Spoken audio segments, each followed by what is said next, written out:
Jeff Dyer. I'm the Horace Beasley Professor of Strategy at the Brigham Young University and also an adjunct faculty member at the Wharton School at the University of Pennsylvania.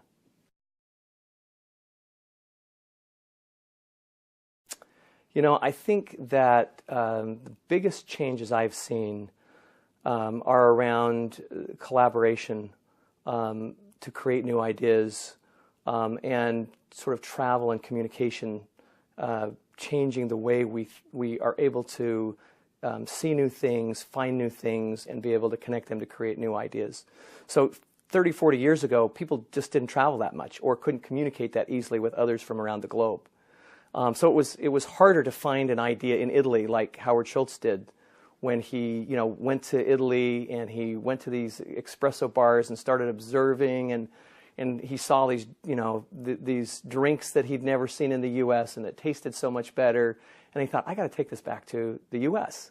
And so we see a lot more of that sort of importing ideas. There's a company called Zango that makes this juice called Zango Juice.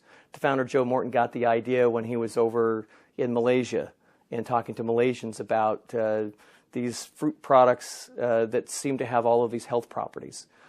So we have it in terms of travel, but we also, just in terms of communication, you're much more likely to be able to find ideas via the internet, to connect with people from around the globe to get ideas. And I think that innovation today is less sort of an individual aha in their sort of hometown or region or whatever, and it is much more collaborative and much more global than it used to be.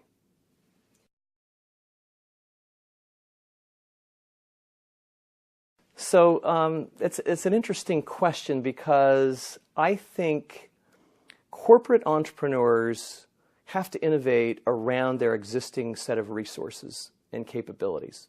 So it really limits their view of what they can do, because if it doesn't fit within the scope of the company's sort of mission and business, then people say, we don't do that. And they have to leave if they really want to pursue an idea that they think is valuable or worth doing. Startup entrepreneurs, on the other hand, have a wider vision. It's not like they have to leverage existing resources and capabilities. They've got to actually try and build them and create them to help sort of execute on the ideas that they might have. So I think one of the big differences is corporate entrepreneurs tend to try and be more efficient in terms of leveraging what they have, so it narrows their view. Startup entrepreneurs have a broader view, and they can adapt and change much more quickly and effectively than corporate entrepreneurs, who have to sort of stay within the mission. Of course, the flip side is the corporate entrepreneurs, they have resources and finances and cash to be able to maybe do things that that startup entrepreneurs can't do.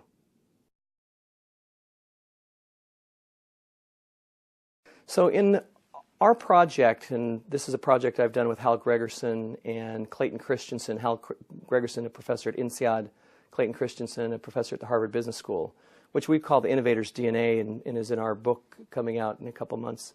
We studied business innovators, and we tried to figure out what skills do they have that the rest of us don't. What distinguishes them? And what we found is that they were great observers. They were much more likely to be out observing the world. They were much more likely to be networking and trying to talk to diverse people from all sort of walks of life and different backgrounds. They were experimenters. They were much more likely to take things apart, put them back together, sort of try new experiences, launch and test new ideas. And while they were engaged in observing, networking, and experimenting, they were great questioners and trying to challenge the status quo. Why are we doing it this way? One of the problems with our education systems is that over the last 20 years, our scores on standardized tests, sort of IQ type of tests, have been going up. But the scores of our young people on creativity tests have actually been going down. So we're getting great at the analytical side and expecting that and teaching that. Our children are learning how to give great answers, but they're not learning how to ask good questions, at least not to the extent that I think they should. So I think part of what we have to start to build into our education systems early on, this is probably junior high, high school, are more classes that teach people to learn through questioning, observing, networking, and experimenting.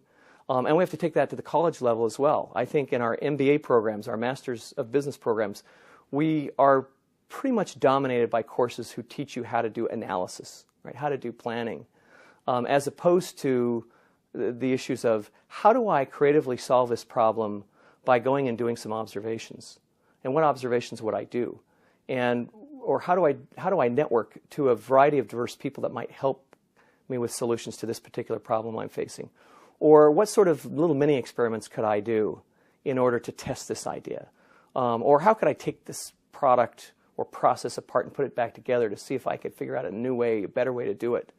We don't do a lot of that, and we don't teach people how to question very effectively.